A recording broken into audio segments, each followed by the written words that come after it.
हाँ जी बच्चों, कैसे हैं आप सभी। उम्मीद है आप सभी बहुत अच्छे होंगे। और आपने लास्ट वीडियो जो बनाए गए थे या अपलोड किए गए थे वो आपने ज़रूर देखे भी होंगे। अगर नहीं देखे हैं तो पहले उन्हें जाकर देखें।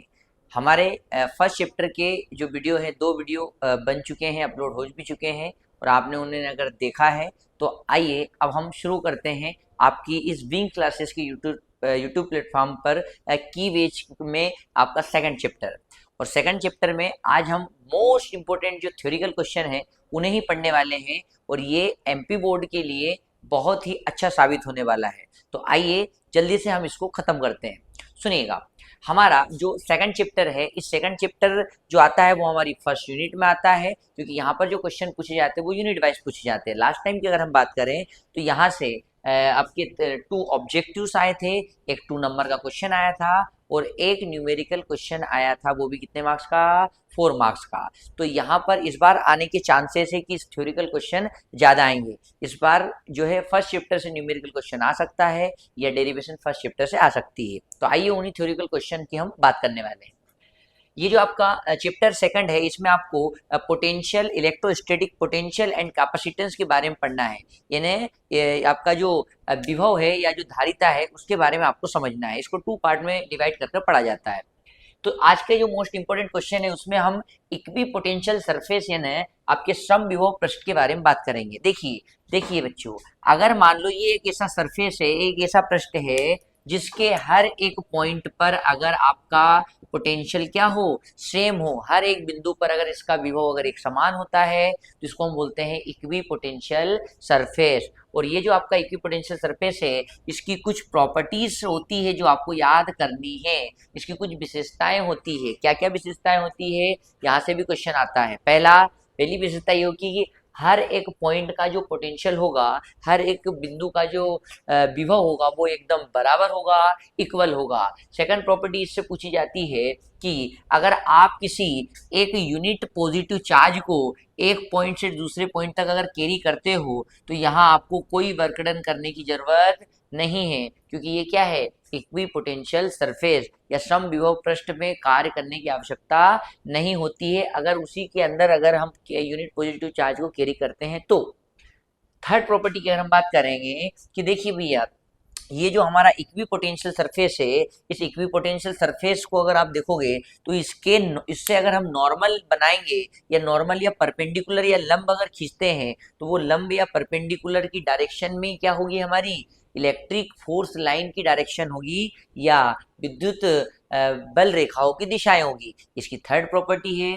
और प्रॉपर्टी ये है कि ये जो आपके अगर इक्वी पोटेंशियल सरफेस अगर आपको कहीं दिख जाए, मान लीजिए कहाँ से, मान लीजिए हमने ये आपका एक सरफेस है, ये सरफेस आपने इक्वी पोटेंशियल ले लिया, एक दूसरा सरफेस अपन ले लेते हैं, मान लो ये आपने इक्वी पोटेंशियल सरफेस ले लिया, ये दोनों कभी एक दूसरे को इंटरसेक्ट नहीं करेंगे। क्यों नहीं करेंगे, वहां से भी क्वेश्चन आता है। तो दोनों चीजें आपको याद होनी चाहिए। तो ये हमने आपको चारों प्रॉपर्टी बताई हैं, चारों प्रॉपर्टी याद होनी चाहिए। अब आपसे जैसे पूछा जाए कि सर एक बात बताइए, आपसे पूछा जाए कि ये जो आपका इक्वी पोटेंशियल सरफेस है ये इंटरसेक्ट करता क्यों नहीं है, यहाँ से भी क्वेश्चन आता है। तो इंटरसेक्ट करते इसलिए नहीं है टू इक्वी पोटेंशियल सरफेस, क्योंकि अगर आपने आपने कहा कि सर इक्वी पोटेंशियल सरफेस के नॉर्मल अगर हम खींचेंगे तो वो इलेक्ट्रिक फोर्स लाइन की डायरेक्शन होगी।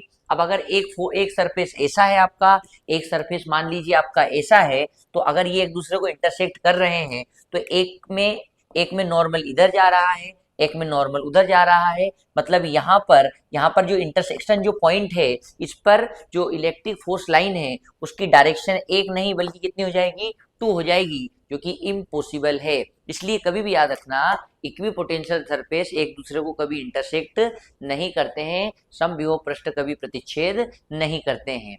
अब एक क्वेश्चन यहीं से ये भी पूछा जा सकता है कि सर कोई अगर जैसे कंडक्टर है, मान लो कोई अगर आपने एक वायर ले लिया जिसमें कि आपका ये इलेक्ट्रिक करंट जैसे फ्लो होता है, उस कंडक्टर की अगर हम बात करें, उस चालक की अगर हम बात करें तो वो इक्वी पोटेंशियल सरफेस होता है, हम जानते हैं। लेकिन क्यों होता है, तो हमने कहा अगर वो इक्वी पोटेंशियल सरफेस नहीं होगा, मान लो उसके एक पॉइंट पर पोटेंशियल अलग, एक पॉइंट पर पोटेंशियल अलग, दो अलग अलग पोटेंशियल अगर रहेंगे मतलब पोटेंशियल में डिफरेंस आ जाएगा, विभव में अंतर आ जाएगा, जिससे कि उसमें क्या होने लगेगा, करंट फ्लो होने लगेगा, और अगर करंट फ्लो हुआ तो फिर सीधी सी बात है वहाँ पर इलेक्ट्रोडायनेमिक सिचुएशन बन जाएगी।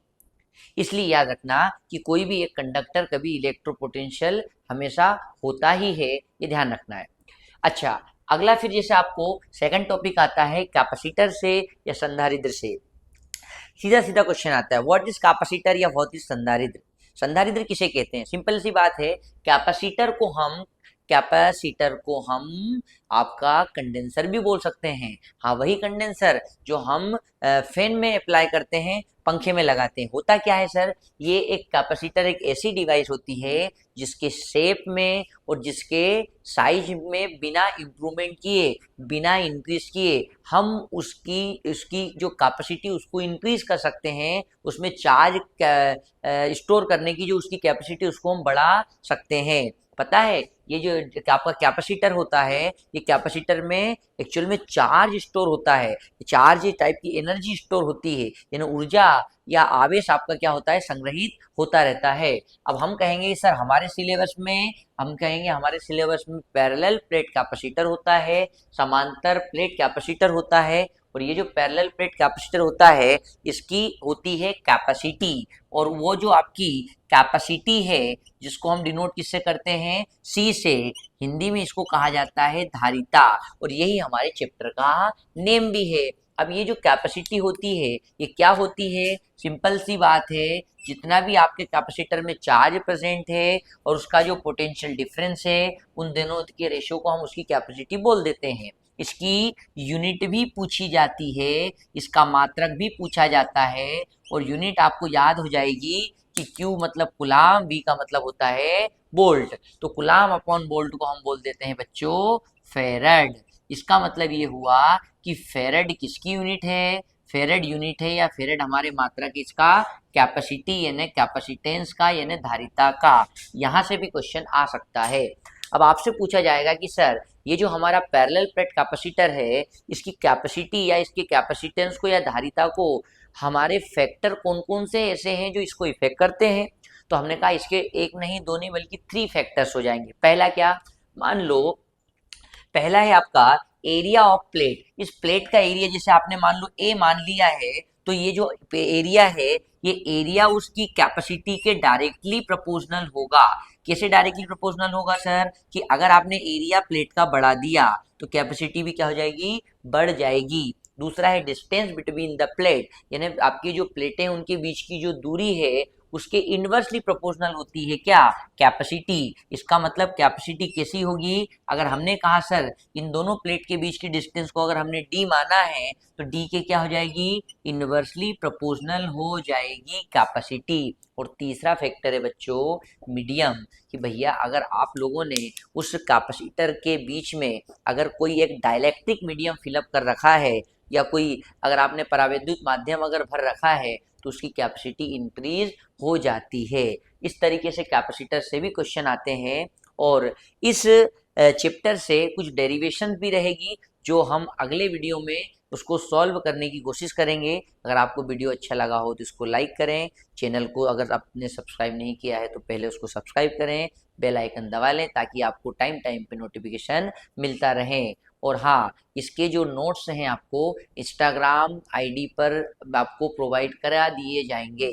तो इसकी जो हमारी क्लास की इंस्टाग्राम आईडी है विंग्स क्लासेस, आप वहाँ जाएं और आपने जो नोट्स है वो अवेलेबल आपको वहाँ हो जाएंगे। तो आज के लिए इतना ही। थैंक यू सो मच, धन्यवाद, बाय बाय।